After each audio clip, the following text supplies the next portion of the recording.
मु बहुत वर्ष तले शिवरात्रि रे थरे मो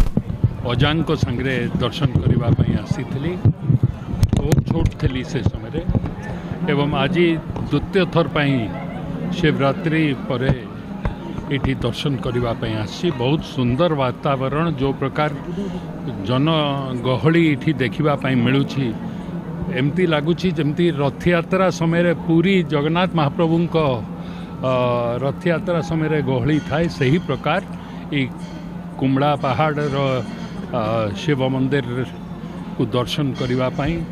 श्रद्धालु माने खाली टिटलागढ़ नहीं आखापाखी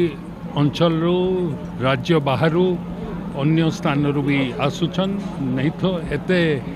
जन समुद्र इठी है नहीं पारे। मु महाप्रभु पाखरे प्रार्थना करुछि ओडिशार समस्त जनसाधारण भारतर समस्त नागरिकों प्रति तांको आशीर्वाद रहू एवं समस्ते सुख शांति रे तांको जीवन यापन कर। टिटलागढ़ शिव पीठटा धवलेश्वर महादेव बाबा ये पूजा हेसी गोटे प्राकृतिक गुंफा भितर बाबा लिंग अच्छे आउटा स्वयंभू लिंग तार पूजा बहुत आवाहन काल आसूचे तार केते पुरातन तार वर्तमान तक ऐतिहासिक आकलन नहीं होबार किंतु जहाँ किसी आमर स्थानीय गवेषक माने कहवार हिसाब रे ये मंदिर रे नवम शताब्दी पूजा ही आसूचे आउ पाखर रानीपुर झरियल जोगिनी पीठ रे तंत्र साधनार पीठ थिला आउ तार मूल पीठटा टिटलागढ़ धवलेश्वर बाबा पीठ थिला आउ आपण माने निश्चय जेतेबेले पाखे बुली थिबे देखि थिबे